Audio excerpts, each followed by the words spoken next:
Judy Woodruff on the NewsHour tonight, parsing the president. We break down Mr. Trump's latest statements in a barrage of interviews and tweets. Then we continue our series on South Sudan's brutal civil war with a look at the devastating food shortage facing those forced to flee their homes. These are the roots of water lily flowers. This is all people in this part of South Sudan have to eat. It's muddy, it has very little nutritional value, and it's deeply unpleasant. And how one county in California is cutting the high costs of asthma with a home care program focused on keeping kids healthy and out of the ER. In Alameda County alone, we might be able to save as much as $16 million a year just on hospitalizations of children. All that and more on tonight's PBS NewsHour.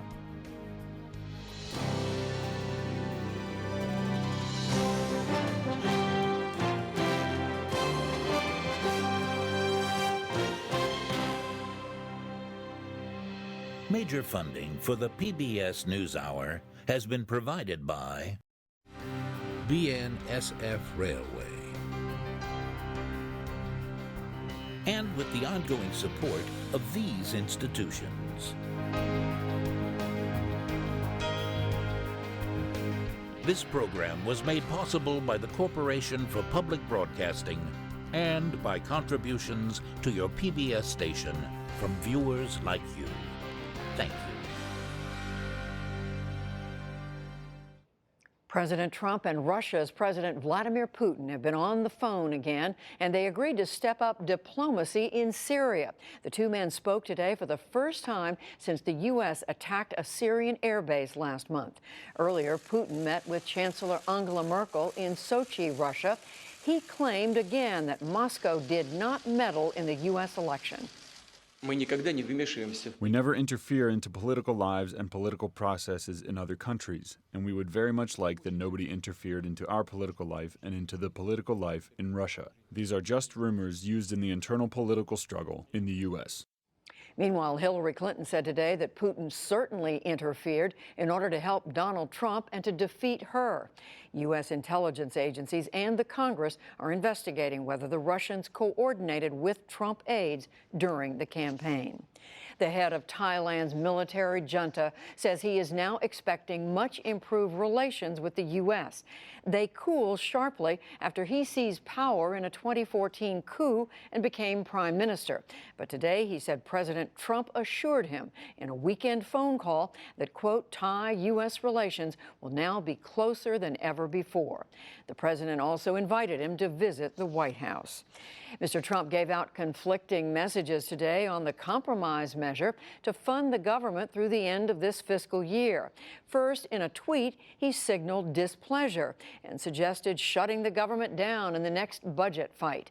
Later, though, as he honored the Air Force Academy football team, he praised the spending deal and said, quote, this is what winning looks like. This bill is a clear win for the American people. We brought lawmakers together from both sides of the aisle to deliver a budget that funds the rebuilding of the United States military, makes historic investments in border security, and provides health care for our minors and school choice for our disadvantaged children. Later, White House Budget Director Mick Mulvaney said Mr. Trump is unhappy with portrayals that Democrats won the budget fight. The president is frustrated with the fact that he negotiated in good faith with the Democrats and they went out to try and spike the football and make him look bad. It doesn't surprise me at all that his frustrations were manifested in that way. We've got a lot to do between now and September. I don't anticipate a shutdown in September, but if negotiations, if the Democrats aren't going to behave any better than they have in the last couple of days, it may be inevitable.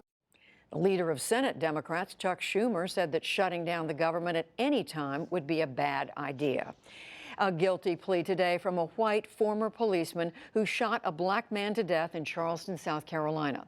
Michael Slager shot Walter Scott 5 times as Scott ran from his car in 2015. A state court jury deadlocked on murder charges. But today, Slager pleaded to federal civil rights violations. Under the deal, the state agreed to drop its murder case. No sentencing date was set. There are two reports tonight that the Justice Department will not charge police officers in Baton Rouge, Louisiana, in the killing of Alton Sterling last July. He was shot dead after being pinned on the ground, but the incident was videotaped and sparked tense protests in that city. A little over a week later, a gunman killed 3 Baton Rouge officers. There's word today that the overall death rate among African Americans dropped sharply from 1999 to 2015. The Centers for Disease Control and Prevention reports that it fell 25% in that period. However, the overall life expectancy for African Americans is still 4 years less than that for whites. Black Americans also are far more likely to die of heart disease and cancer than are whites. Airline executives found themselves in the hot seat at a congressional hearing today on the issue of overbooking flights. It followed United Airlines' forced removal of a passenger who refused to give up his seat last month. United CEO Oscar Munoz was one of 4 airline representatives at the hearing. He called the incident a turning point for his company. It will accelerate, at least from United's perspective, and as you heard from others, this will make us better. Once you sit on our aircraft and you are on a seat, other than for safety or security reasons, we will not take you off that flight. Republicans and Democrats alike warned the airlines to shape up. Committee Chair Representative Bill Schuster said customer service had better improve or else. Get together collectively and figure this out. Seize this opportunity, because if you don't, we're going to come, and you're not going to like it. United reached a settlement with the ejected passenger last week for an undisclosed sum. U.S. auto sales tumbled last month. 6 major companies today reported weaker showings than a year ago. And on Wall Street, the Dow Jones Industrial Average gained 36 points to close near 20,950. The Nasdaq rose more than 3 points, and the S&P 500 added nearly 3. Still to come on the NewsHour, the ripple effects of what President Trump says and tweets. The world's newest country devolving into war and famine. Does a Netflix hit push its portrayal of teen suicide too far? And much more. None of you cared enough.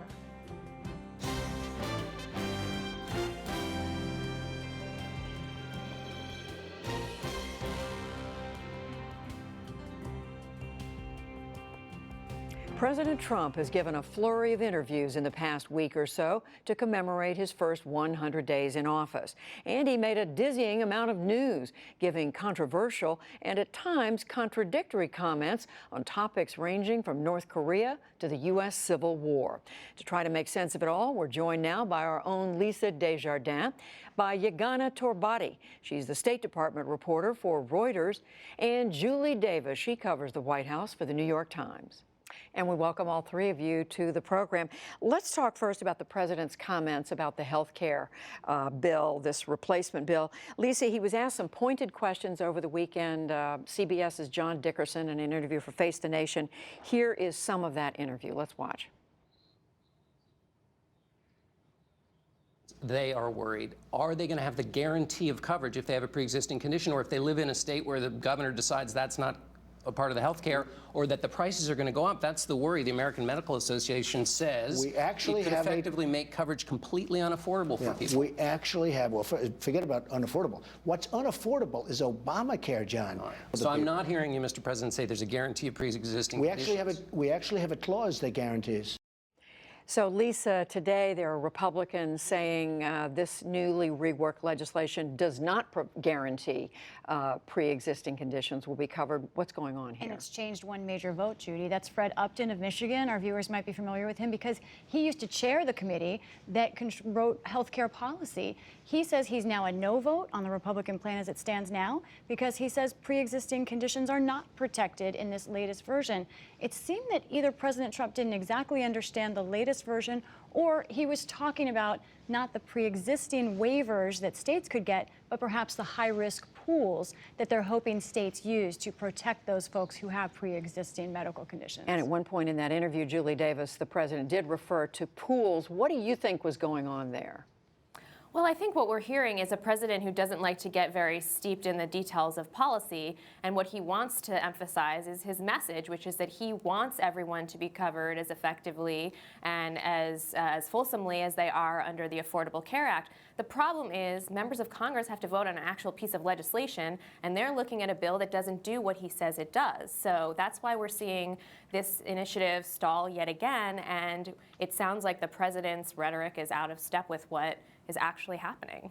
And as we mentioned, this is to all three of you, and I mentioned a minute ago in our news summary, there's also some conflicting language coming out of the White House today about the spending plan that was agreed to in the last few days between Democrats and Republicans. Democrats are saying, we won, the Republicans, some of them are acknowledging that Democrats got the better of this. The president tweeted this morning, and Julie, I'm going to come back to you on this. He said, the reason for the plan negotiated between the Republicans and the Democrats is we need 60 votes in the Senate, which are not there.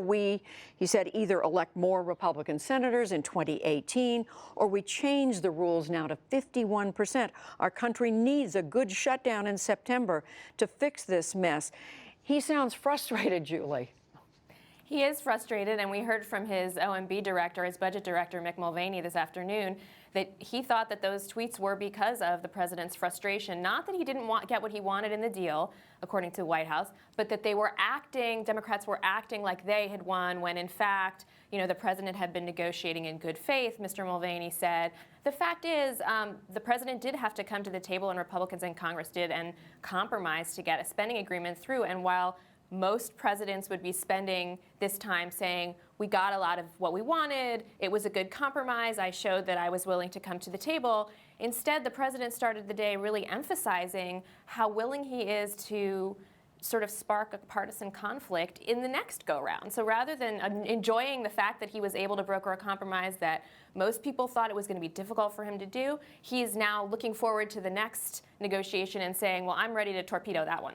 And how's that received on the Hill, Lisa? Yeah, that was a big lead balloon on the Hill. Republicans shaking their heads openly saying, no, none of this makes sense. We don't want a shutdown, actually. It achieves nothing, with very few exceptions, they were saying that. And also saying, on the Senate side, Senate Republican leader Mitch McConnell was adamant with reporters today, saying the vast majority of the Senate does not want to change the rules. We heard from top to bottom, they feel that those rules do protect the minority in a way that both parties agree on right now. So he's out of step, and there was a lot of head shaking, a lot of question marks about exactly what the president's trying to achieve here. So I want to bring you in now because I want to share this clip. This is the president's interview yesterday with Bloomberg News, in which he was asked about North Korea, and of course its young dictator Kim Jong-un came up. Let's listen to this. This is an audio interview. We have a potentially very bad situation that we will meet in the toughest of all manners if we have to do that. If it would be appropriate for me to meet with him, I would be honored to do it. If it's under under the right circumstances. So he's honored to meet with the dictator of North Korea. How is that being received at the State Department and abroad? Right. I think the question here is that it's not so much a fundamental shift in U.S. policy. As you'll remember, during the 2008 presidential campaign, former President Obama said that there's no reason why we shouldn't meet with rogue nations in order to advance U.S. interests. It's really the wording of saying that he would be honored to meet with Kim Jong-un, who's someone that U.S. officials have said violates his own people's rights and is ruling really North Korea with an iron grip. And so I think that sort of language, especially coming on the heels of his interviews last week, one in which he said that there's a potential for a major conflict with North Korea, causes a little bit of whiplash within the bureaucracy, especially the national security bureaucracy here in Washington. The State Department, the Pentagon, the Treasury Department, they're all looking for signals from the president as to sort of what their talking points and what their policy should be, and it's a little bit contradictory at the moment. And Lisa, on the Hill, again, you've got so many members looking to see how the president speaks about these very sensitive international national security questions. There was no lack of reaction to this. And of course, as expected, Democrats said this was a problem, but many Republicans did as well. Senate Foreign Relations Chairman Bob Corker told reporters the president's iPhone needs to be taken away. John McCain, Armed Services Chairman, went farther. He said that he thought this was disturbing. So it is both serious, and to some degree, people aren't taking the president seriously as well, and that's a problem for him. I did speak to one source in Trump world who spent a lot of time with the president, who said he's a disruptor and that people should realize he's trying to find a solution, so he is both hot and cold at the same time. Washington doesn't know how to deal with that, and that's what we're seeing right now. The last excerpt I want to share with the audience brings up the Civil War. And I'm going to come back to you, Julie, on this one. The president was talking, this is in an interview he did a few days ago with Sirius Radio. He was being interviewed by the reporter Selena Zito. And Andrew Jackson, President Andrew Jackson's name came up. Let's listen to that. I mean, had Andrew Jackson been a little bit later, you wouldn't have had the Civil War. He was a very tough person, but he had a big heart, and he was really angry that he saw what was happening with regard to the Civil War. He said, "There's no reason for this."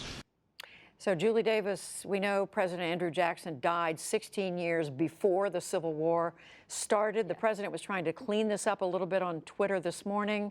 What are they saying at the White House?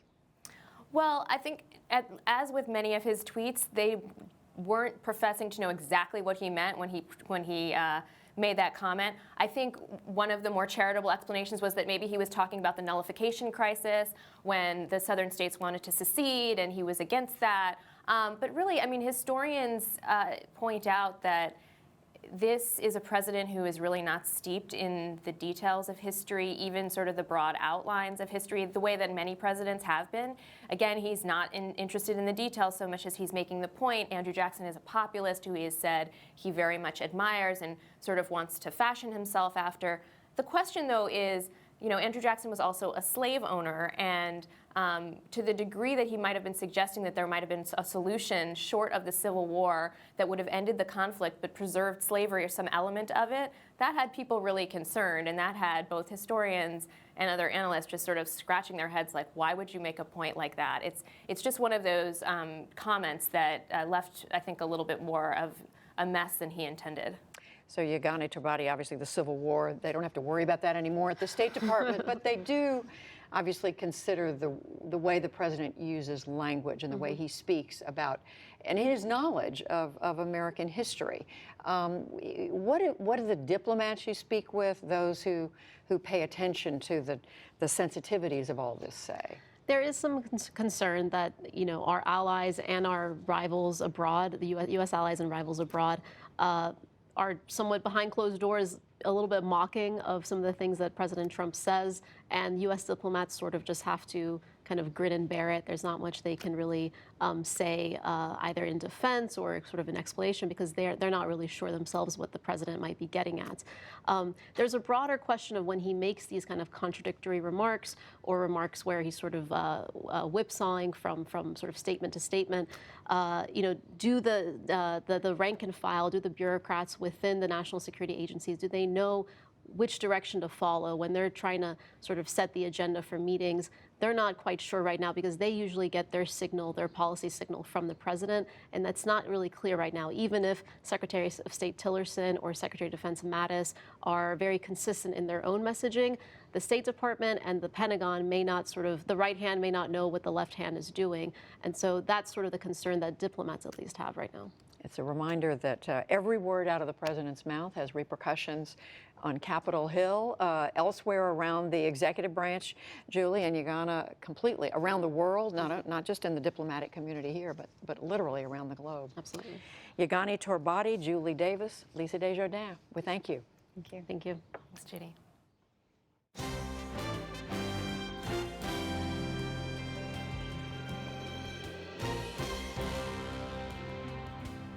Last night, we brought you a look at the brutal civil war ravaging South Sudan and the lives it has scarred. Tonight, another calamity afflicting South Sudan, a famine caused by drought and by man. The United Nations estimates 40% of the country's people are at risk. Again, in partnership with the Pulitzer Center on Crisis Reporting, special correspondent Jane Ferguson reports. She studies with focus and poise. Rebecca looks like a typical student next to her classmates in Thorndom School in a remote area of South Sudan. But few of them have been through what she has endured. Her family fled for their lives when government soldiers raided their village. They survived by hiding in swamps for 2 weeks. When we fled our village, we were 28 people. When we got here, we were 24. 2 were shot and 2 died of hunger. One of those who died was her 13-year-old sister. Rebecca watched her grow weak and starve to death. We didn't have anything to dig with to bury her, so we just put grass on the body and left it there. Marco Noor is 16 years old and also goes to school here. 2 months ago, he made it to this village with what remained of his family. When we fled the fighting, I saw at least 20 people killed. Along the road later, people died of hunger. His brother, sister, and father were among those who died of starvation. The trauma of their loss haunts him. Both Rebecca and Marco have found safety in this village controlled by rebel gunmen. Rebecca's family have been given this small hut to shelter in by local people. Her mom, Tipasa, tries to sell tea to make extra money for food, but it's never enough, so she forages in the marshes. These are the roots of water lily flowers. This is all people in this part of South Sudan have to eat. It's muddy, it has very little nutritional value, and it's deeply unpleasant. This is what they ate when they were hiding in the bush too, and how countless numbers of people in South Sudan are trying to survive, on the run from government troops targeting them because of their tribe. A split between President Salva Kiir and his Vice President Riek Machar in 2013 tore apart the country, sparking a civil war. Both sides have been accused of war crimes. Most recently, government soldiers have been attacking communities of tribes seen as supportive of Machar's rebel fighters, killing civilians and forcing large groups of people to flee. They run into these massive swamps. It is a good hiding place from soldiers hunting them, but there is nothing to eat here, so famine has come to both Marco and Rebecca's homes. This is a cruel, man-made disaster. There is food in South Sudan, but many have had to leave it behind when they flee. Food is being dropped by aid agencies to the most desperate.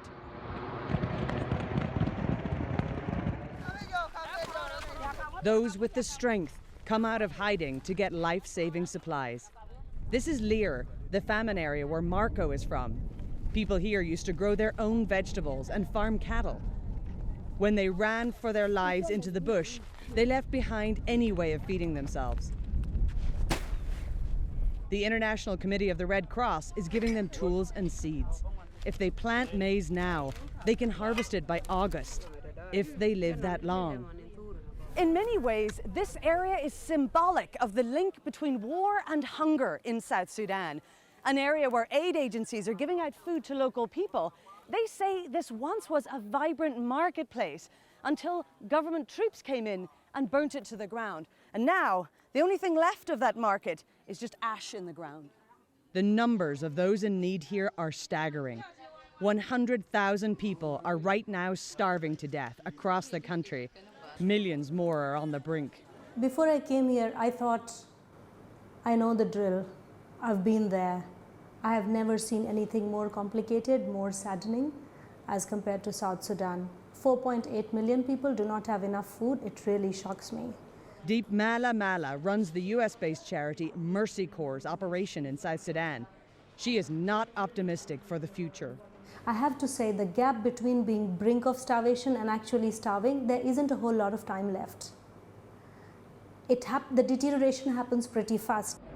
South Sudan is the most dangerous place in the world for aid workers, yet people here desperately need their help. Over 80 have been killed since the war started, a fifth of those in this year so far alone. Aid agencies often struggle to reach people starving in the wilderness. Flying for hundreds of miles over this vast country, you rarely see even a dirt road. It's in these remote areas where people are dying. far from the world's view. People in urban areas like the capital Juba can get help. International Medical Corps runs this hospital. In the intensive care ward for children, Dr. Sadia Azam shows us how she diagnoses malnutrition. So she's in danger? Yeah, she is in danger. She is severely acute malnourished. So what's causing that for her? You know, the children are like this, that the bodies are very fragile, they are very weak. And weak bodies can't fight off deadly diseases. 1.5-year-old Nyagoa also has pneumonia. This hospital exists largely because of U.S. government funding. American money is responsible for much of the aid relief in South Sudan, whether it's food drops from planes or the seeds and tools distributed in famine areas. Cuts to foreign aid proposed by the Trump administration could mean less money makes it here, and charities are nervous. Jason Straziuso is the regional spokesperson for the International Committee of the Red Cross. The United States is the largest single supporter of the ICRC, a substantial part of our budget. And we view this American generosity and goodwill as vital to our operations, as vital to our humanitarian assistance around the world. Rebecca escaped the horrors of widespread killings, only to face starvation in the wilderness. Famine will continue to stalk families like hers in this country for as long as people cannot peacefully farm their cattle and grow food at home. And the war that drives hunger here is far from over. For the PBS NewsHour, I'm Jane Ferguson in Unity State, South Sudan. In her final report tomorrow, Jane brings us the stories of women in South Sudan who have survived rape used as a weapon of war.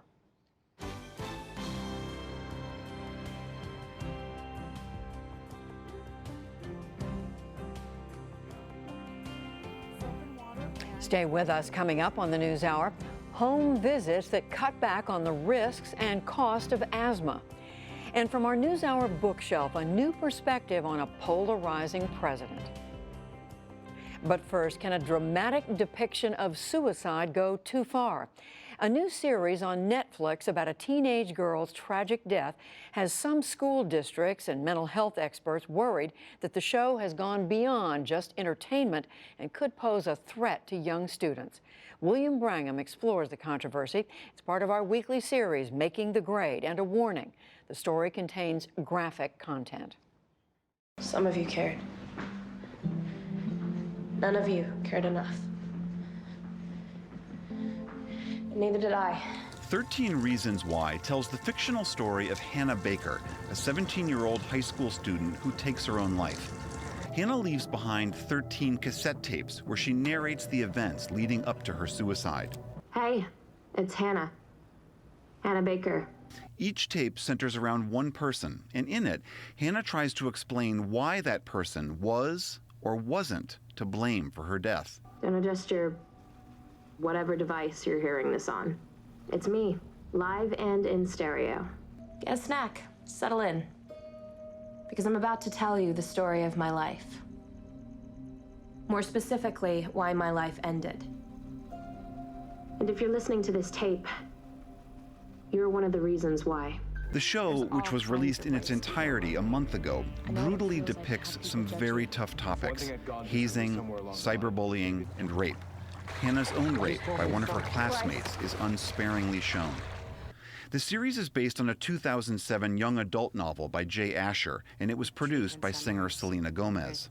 Since its release, school boards around the country have sent warning letters to parents, alerting them to the show, offering ways to talk about its content with their kids, but also suggesting that some kids probably shouldn't watch it.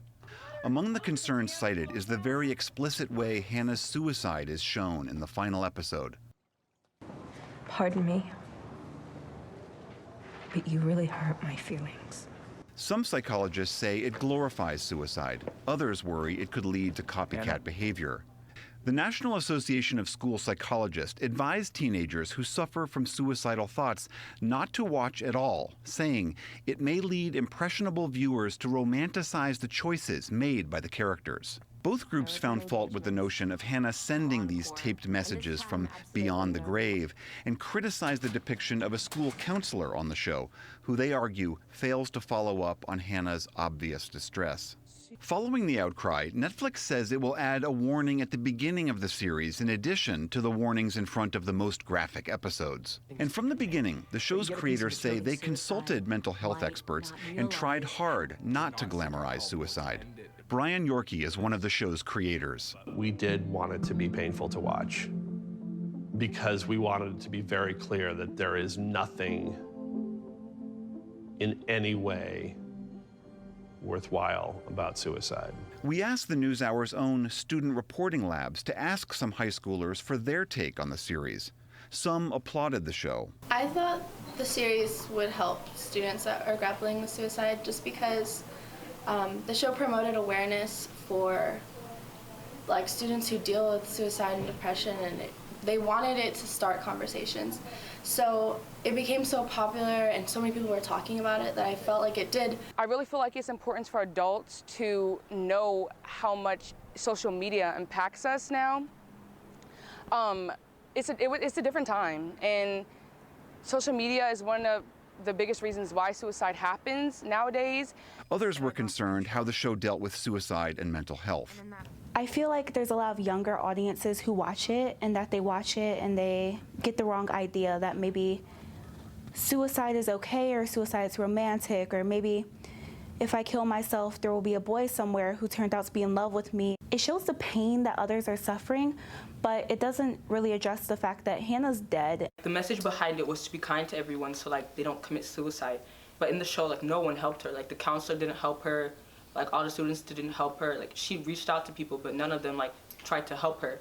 And that it brings a bad message to people who actually have depression and stuff, that they can't talk to someone about it. No one's gonna listen.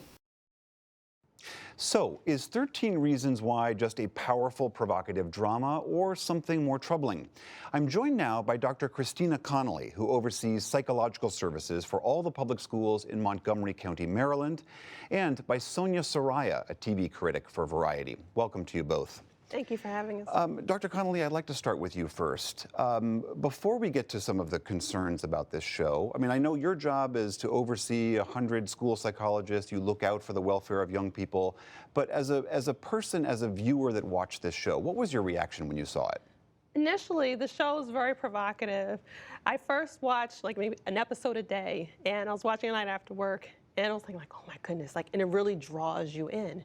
And then at the end, over the weekend, I was like, oh my goodness, okay, I have to finish it. So I watched 4 or 5 episodes at once. So you did a little binge watching yourself? I did a little binge watching myself. And it was very emotional. I had trouble sleeping after watching it. I even cried after the episode Clay's tape. And it was just very heart-wrenching to see everything that was occurring, all the negative experiences that Hannah went through, and all I kept thinking, oh my goodness, I can only imagine teenagers watching this, especially vulnerable teenagers, and wondering how are they feeling with this? Because I'm an adult, I'm a mental health professional. I'm just going to stop you. Just be careful about banging on your microphone there. Sorry. Tell me a little bit more about those concerns. What is it that you worry that a kid who might be having suffer from some kind of psychological trouble, what's the fear?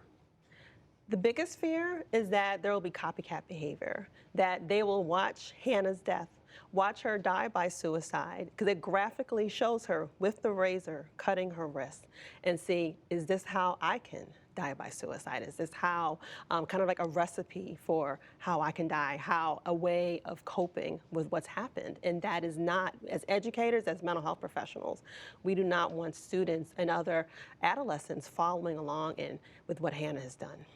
Does that actually happen? Is there evidence that copycat suicides really do occur?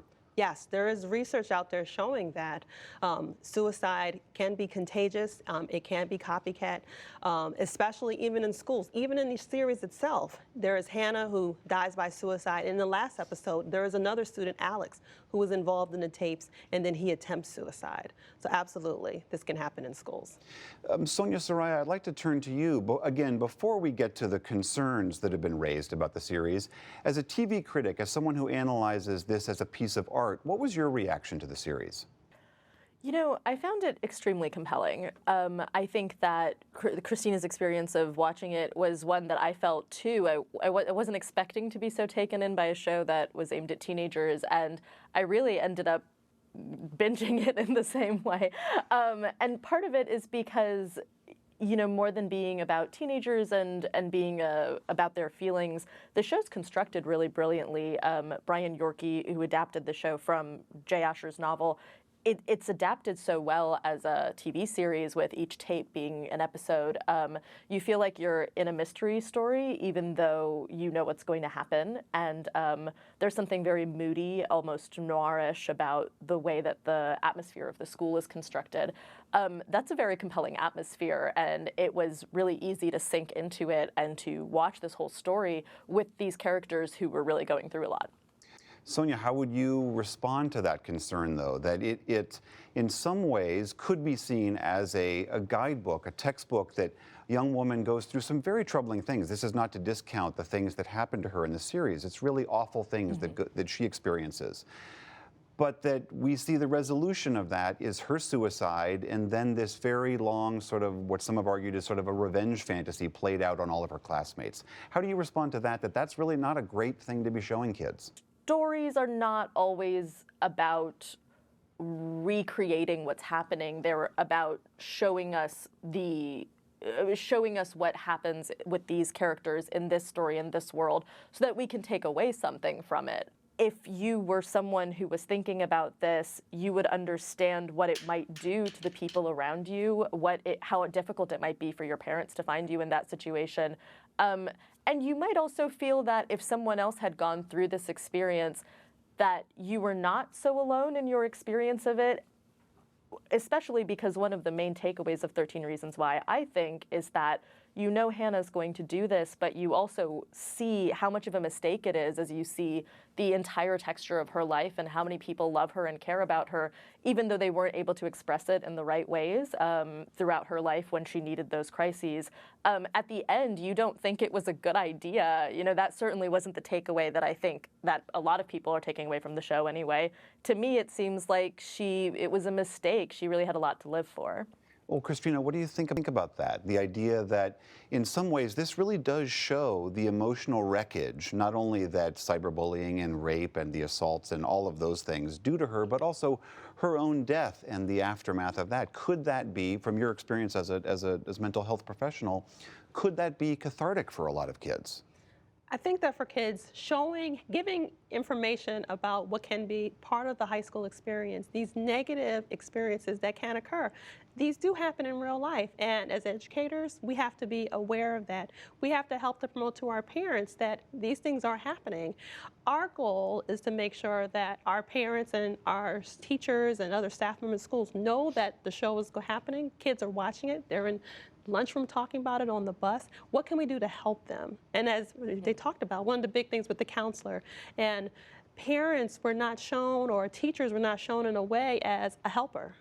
We want people to know that that's not the case. And in school, we want students to know that they should have a trusted adult in their life that they can go to when things are going wrong, and that educators and their parents are people that they can go to when these things happen. Unlike Hannah, who went to this counselor, the majority of mental health professionals are not like that, and we just want people to understand that. Could the series still have retained its power and changed it a little bit that would make it more, that you'd be more comfortable with its depiction of all of this? They go through and they talk about these horrible things that have happened. And then in the end, they show Hannah's death by suicide. But they don't show where can you go to get help. What are things that adolescents can do when these things are happening? They show the substance use, binge drinking, drinking and driving, the rape, the stalking, all these things, but never does the show go into where can you go, like how do you get help? How does your friend help others? When you see your friend who's going through this, where can they get help? But also that Hannah more than likely has a mental health disorder. Over 90% of individuals who die by suicide have a mental health disorder, and the show does not discuss that at all. And mental health disorders are treatable. And so that if we help to treat the mental health disorder, that helps us to prevent suicide. All right, Dr. Christina Connolly, Sonia Saraiya, thank you both very much. Thank you for having me. Thank you, William.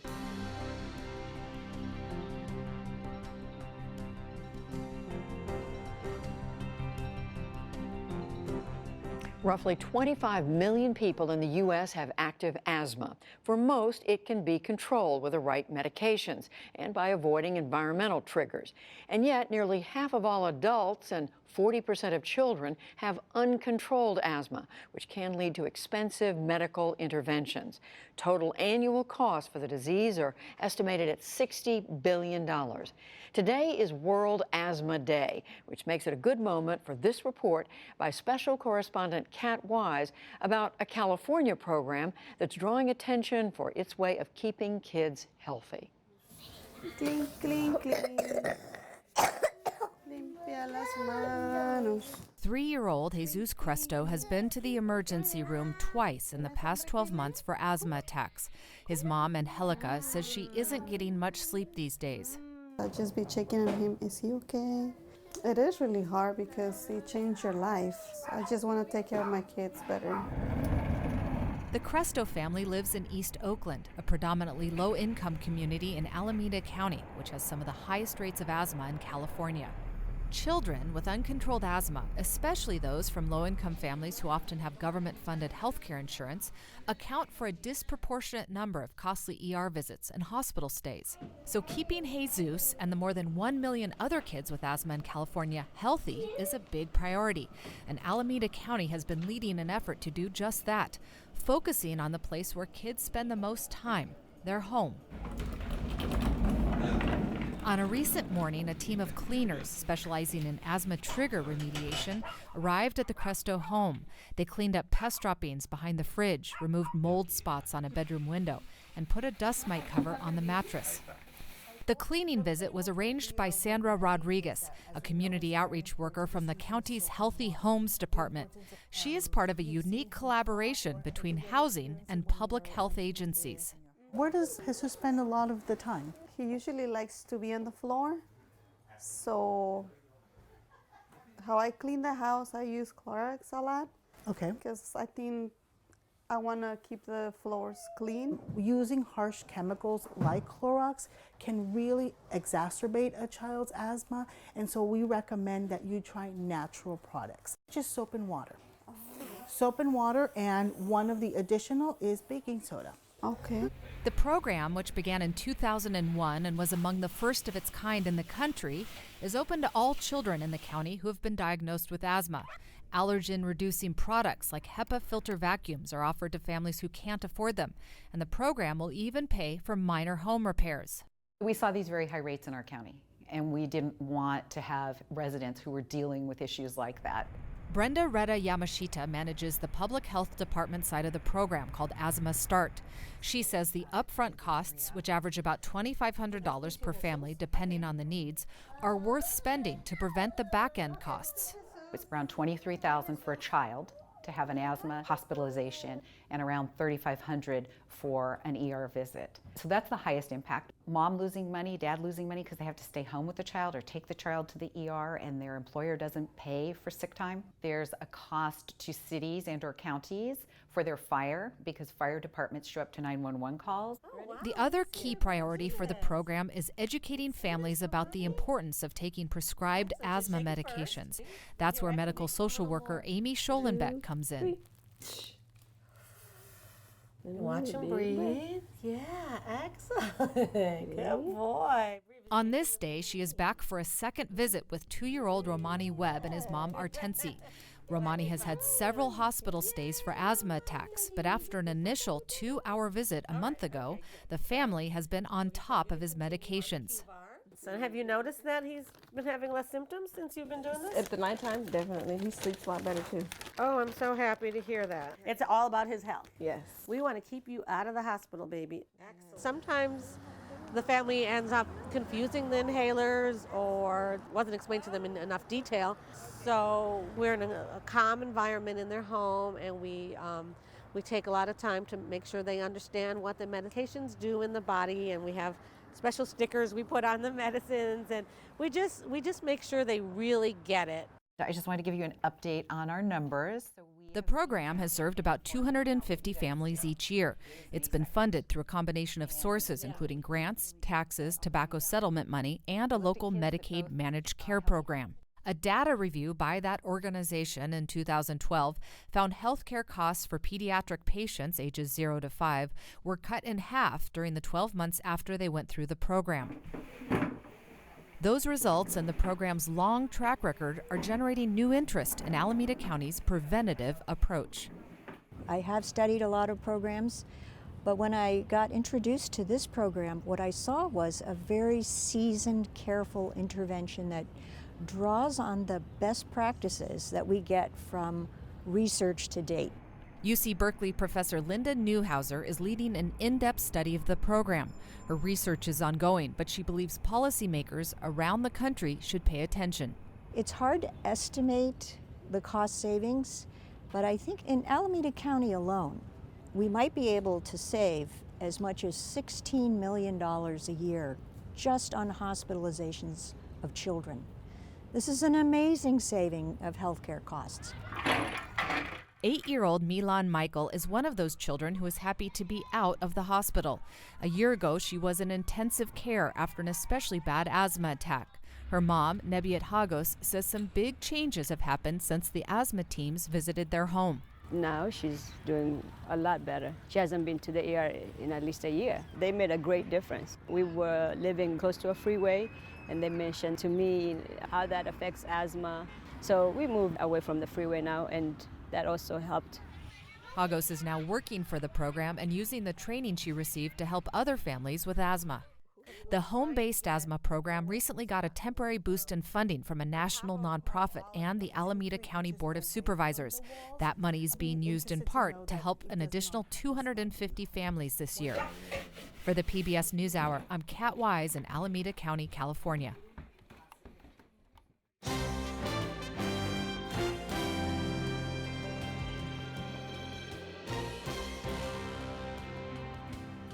Finally tonight, a new look at one of the most controversial American presidents in modern history and a man of many contradictions. Jeffrey Brown has this latest addition to the NewsHour bookshelf. Few presidents, we read early in a new biography of Richard Nixon, came so far, so fast, so alone. And we can add, few fell so far, so fast, so alone. More than that, as Richard Nixon, the life makes clear, so much of his political legacy continues to permeate today. Author John A. Farrell joins me now, and welcome to you. Let me start there for some broad context. In what fundamental way is Richard Nixon still with us in our political culture? Nixon practiced what I call the politics of grievance. He came from a very unfortunate background, almost a Dickensian childhood, with a mean father, a very frosty mother, poverty and sickness in the household. And he had that ability to identify in his audiences, in the electorate, their own resentments and to tap them. And he didn't realize until the end, the famous speech where he talks about hate destroying yourself, how dangerous that was. And by then, this sort of politics of deliberate polarization that he pioneered had taken root. You know, what was so interesting to me to see the younger Nixon, even in his first time running, where you get the mix of the kind of sincere ambition to serve, but already a lot of the tricks, the bad side of Nixon. It was there from the beginning. Yes, one of the things I found was that Nixon throughout his life was always using yellow pads and making lists and then crossing out as he went.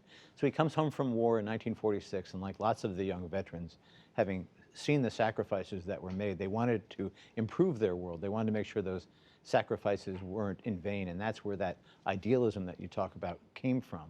But young congressional candidate, there was also this dark side already. And he was running against a fellow named Jerry Voorhis in 1946. And in one of these yellow lists, as I went down ticking them off, you know, get volunteers, put ads in newspapers, and there at the bottom was the instruction, put spies in Voorhis camp. Put spies. Put spies in his camp. So right from the beginning, he had that inclination towards intrigue. Well, one bit of news that you make in this book is confirming his role in sabotaging the Paris peace talks, right? The attempt to end the Vietnam War. He didn't want his Democratic opponents to get credit for ending the war. Lyndon Johnson desperately wanted to end the war before he left office, and in October 1968, he announced a bombing halt to bring the North Vietnamese and the South Vietnamese to the table. And Nixon got wind of it and dispatched a woman named Anna Chenault, who was one of his aides in his campaign, to approach the South Vietnamese and say, drag your heels, scuttle the talks, and you'll get a better deal when I'm elected. And he denied it all his life. He denied it in one of the taped conversations that you can hear at the Lyndon Johnson Library. He denied it directly, but I was able to find a little tiny jigsaw piece that, again, one of those yellow legal pad notes, this time from his chief of staff, Bob Haldeman. You end up calling this his most reprehensible act. I think it was, because of the number of lives that were at stake. For a presidential candidate to do this, I thought was really awful. Whereas in Watergate, like the bumper stickers always said, nobody died in Watergate. Certainly our political system was tarnished, but so many lives in the next 4 years, next 5 years, if you count Cambodia and the Vietnamese boat people, almost genocide in Cambodia. And if the war could have been ended in '68, what a difference it would have been. Here's a man who's been written a lot about. How do you go about writing a new biography and making it fresh? Yeah. Where do you look? There's a great advantage of being there 40 years later, because a lot of people have died, and so privacy restrictions are lifted. A lot of the national security restrictions on documents are worked through, and this stuff is released. You know, throughout, it is this strange mix of insecure, very human man with a very ruthless politician. There's sincerity on the one hand mixed with this kind of cunning. You humanized him, right? Thank you. Inevitably. Good, yeah. You lived with him a long time. Yeah. How did you come to see him? I developed sympathy for him. You know, I was a young teenager during the 1960s, early 70s, when he was in office, and he was a villain. But when you're a biography, inevitably you open windows into souls of people, and you explore how awful his childhood was, and you begin to get this empathy for the person. And then you have to balance it with a cool analysis of how Nixon behaved as a politician. So there's a lot of really bad stuff in the book about Nixon, but I also hope that there's a more humane approach to him as this sort of tortured individual. So, thin-skinned, media-hating. As soon as your book came out, there were some obvious comparisons. Yes, press is the enemy. to our new president, right? Yeah. But how far do you make the comparison? Where does it end? While they both seem to have resentments growing out of their childhood and a need for public acclaim, the difference of the two men's personalities is very stark. Nixon was an intellectual. He not only read books, he actually wrote books, and he was had a basic reverence, despite what he did in Watergate, for the institution of the presidency. When he lied, he expected that you would believe him. Whereas Trump, I get the idea sometimes, it's the actual blatant lie that he doesn't want you to believe. He's just sort of rubbing it in your face. So those are, I think, major differences between the two of them. But they did both practice what I was talking about, that politics of identifying in individuals, identifying the voters' resentments of race and class, and capitalizing on them. The new book is Richard Nixon, The Life. John Farrell, thank you very much. My pleasure. Thank you.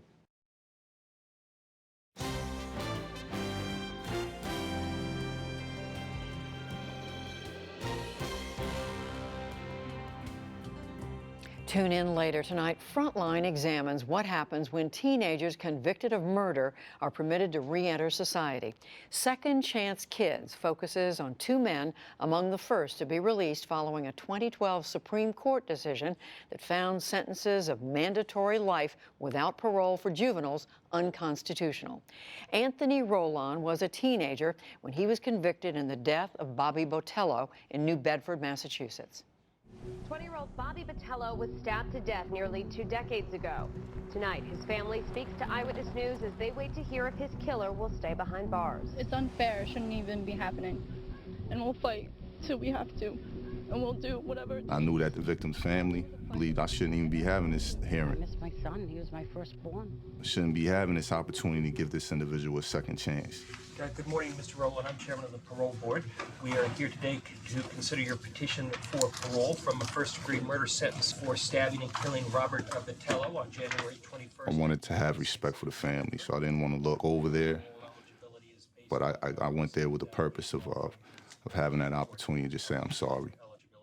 It's time to speak the truth. It's time to say what happened. It's time to own up. After being convicted of taking Mr. Botelho's life, I told his mother that I didn't kill her son. For the past 18 years and 6 months, Mr. Botelho's mother has deserved for me to speak the truth. By saying that it was me who killed her son, then I'm sorry for creating the pain that is in her heart. Frontline airs tonight on most PBS stations. And that is the NewsHour for tonight. I'm Judy Woodruff. For all of us at the PBS NewsHour, thank you, and we'll see you soon. Major funding for the PBS NewsHour has been provided by BNSF Railway, the Ford Foundation, working with visionaries on the front lines of social change worldwide. Carnegie Corporation of New York, supporting innovations in education, democratic engagement, and the advancement of international peace and security at carnegie.org.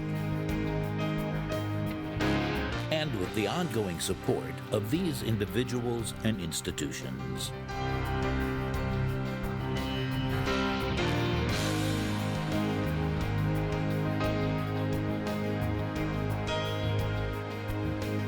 This program was made possible by the Corporation for Public Broadcasting and by contributions to your PBS station from viewers like you.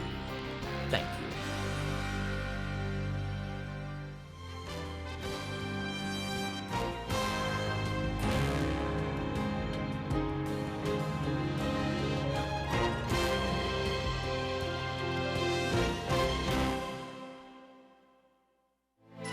You're watching PBS.